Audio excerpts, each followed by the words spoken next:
guys, it's Kevin again, and in this video I'm going to be reviewing the season premiere, season 3, episode 1 of Sherlock, the Empty Hearse.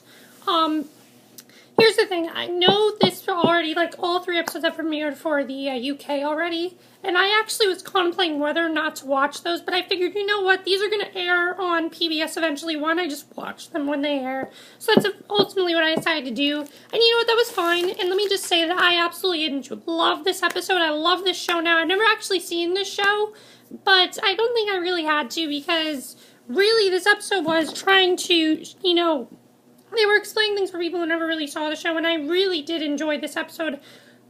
I thought it was great, and I didn't have any problems with it. I thought it was perfect, and it just was really, really good. I know some people had problems with it, but I really enjoyed it.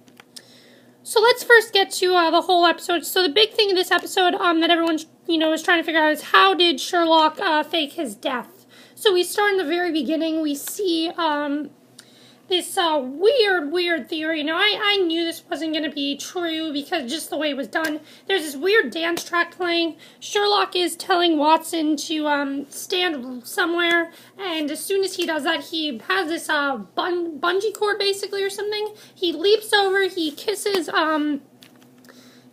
Molly, who I guess is, who at the time, I thought this was actually real, so I thought she was, like, his girlfriend or something, but it turns out it's all a vision of, it's not real, it's all a vision, and, so yeah, that's not real, and so basically, you know, that was all from his brother in Minecraft. You know, it wasn't really real or anything. And the funniest part of it, I knew it wasn't real when John was hypnotized by Deer Brown, who's a real-life hypnotist, to give the time for this to be set up. And, you know, but it all turns out to be invented by Philip Anderson, who actually feels responsible for Sherlock's death. So that was not real. None of that was real. Theory 2, which was probably the most ridiculous, I'll get to a little bit later, and Theory 3 also is a little bit later, so now, then we get to the actual episode where basically we see that there's this man who's running through the woods. He's being apprehended by soldiers with guns. They take the man into a prison cell, which looks more like a torture chamber, and the soldiers have their prisoners chained up. One of the soldiers whispers to the prisoner that there is an underground terrorist movement in London and an attack is imminent. He pulls the prisoner's head up, and it's Sherlock. So that tells us right away that Sherlock is alive and that it was not real, how he faked it. Because we knew he faked his death in season 2. We know he faked his death, but we didn't know how. So this episode kind of explained to us. So we go to John. John has no idea that Sherlock is dead. He hasn't been dealing with his death well. He has a mustache basically. And John is moving on though and preparing to marry a woman named Mary. Sherlock is getting cleaned up. He's preparing to head back to London to handle the terrorist problem. Also, I love that when John was talking to, what's her name? I'm trying to think of her name. When he was talking to Mrs. Hudson, she thought that him and Sherlock were a gay couple. I thought that was really, really funny. Because when he tells her he has plans to marry this girl, she's like, well, I thought you two were already dating. And he's like, no. I thought that was really funny. That was definitely, I really liked the comedy in this episode. That was one of the best parts of the episode. I really enjoyed that. So Sherlock's getting cleaned up. He's preparing to head back to London to handle the terrorist problem. According to Sherlock, he has no intention of being seen with John Watson, but he does plan on popping up and surprising Watson. And the way he surprised Watson was definitely very interesting and really funny at the same time.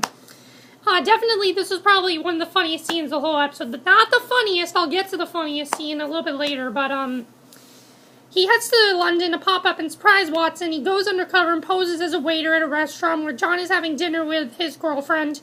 While John is trying to propose to her, Sherlock pops up. You know, he's ordering food and everything, and then he just pops up, and John, shocks John, ruins the proposal. John's speechless. His girlfriend's not happy to see Sherlock. She says he is supposed to be dead. John wants to know how he could do this to him. And Sherlock, John, and John's girlfriend head to a diner to discuss why he isn't dead. John wants to know why Sherlock didn't tell him he was faking his death. Sherlock confesses that his brother and Molly Harper were the ones that knew he was alive.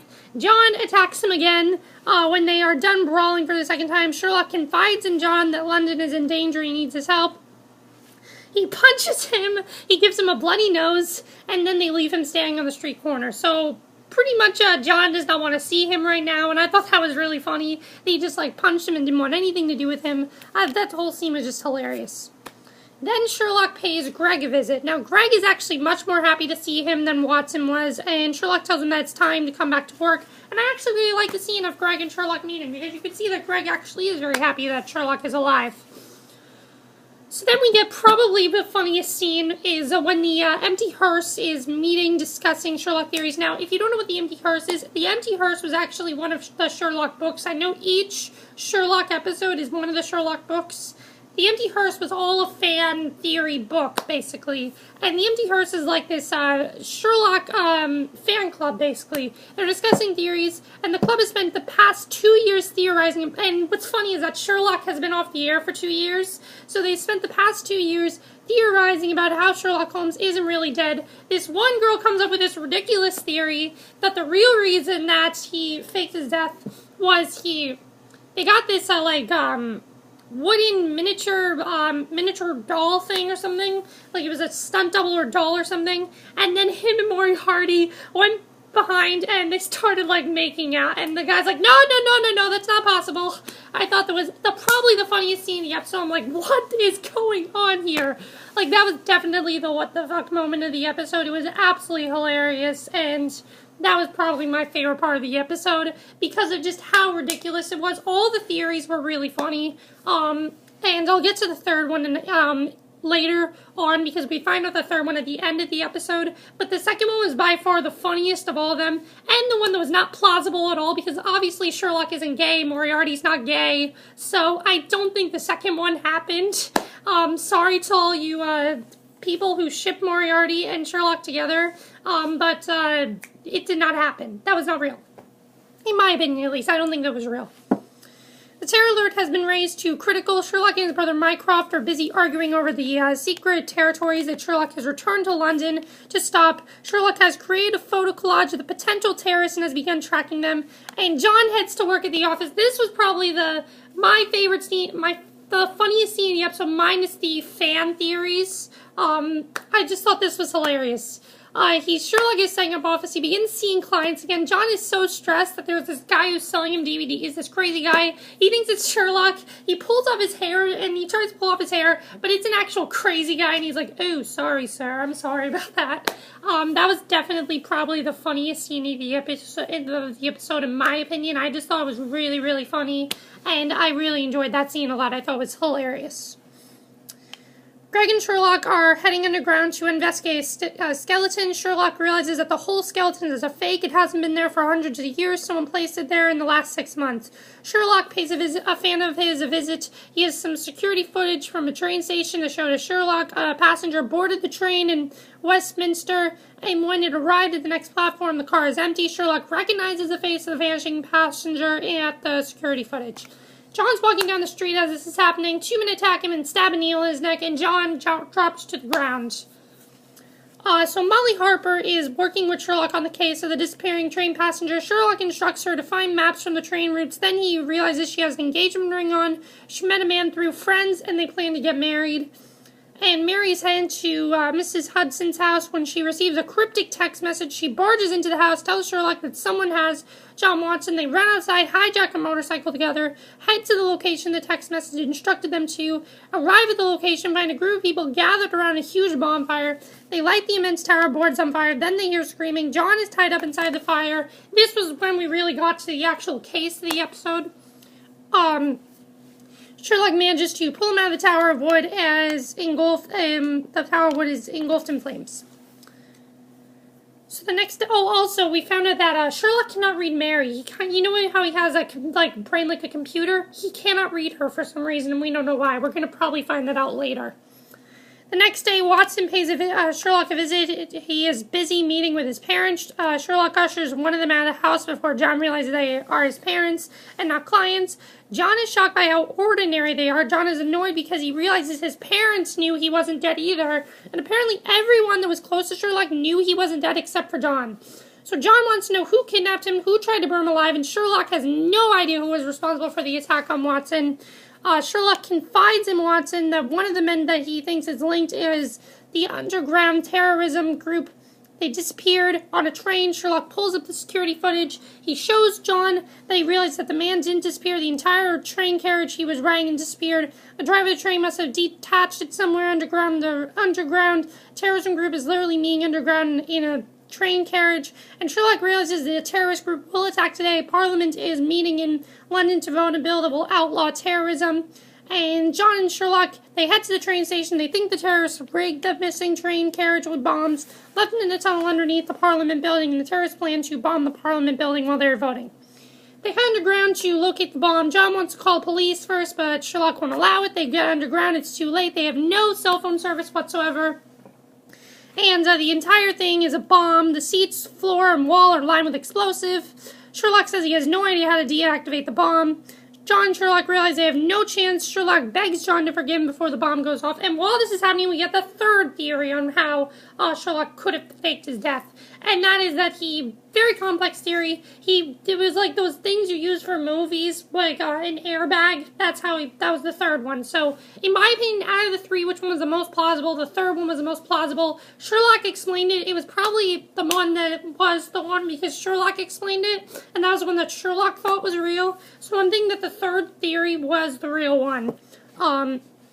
So eventually John confesses that Sherlock is the best and worst man he ever knew. He then states, "I forgive you," and then we find out that Sherlock actually knew how to turn off the bomb anyway, and I thought that was really funny.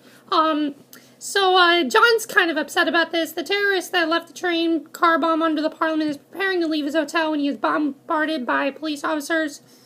So Mary Gregg, Mrs. Hudson, Molly Harper, and her fiancé Tom are gathered at Sherlock to celebrate solving the case.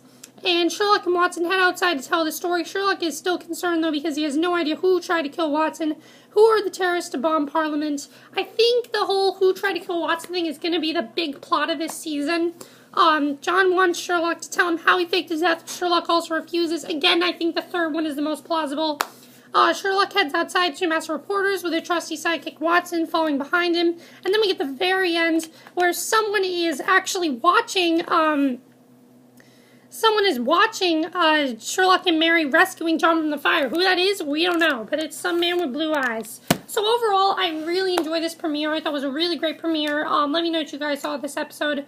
A couple questions that I have for you guys. How did Sherlock fake his death? Which one is the most plausible to you guys? In my opinion, I think the third one is the one that happened because that was the one that Sherlock explained. Why can he not read Mary? Who tried to kidnap Watson and kill him and burn him and all that stuff? Who did that? That's it for this. And also, who was watching? Who was watching them? Who was watching them? I think whoever was watching them, that's the person who tried to kill Watson. That's it for my review. I hope you enjoyed it. And, unfortunately, this show only has 3 episodes, but I really do like the way it's going. Next week is going to be the wedding episode between, Mary and John, so that should be interesting. We'll see you guys for that, and I'll see you guys in the next video, which will be my review of the Season 2 premiere of The Following. So see you guys for that. Bye.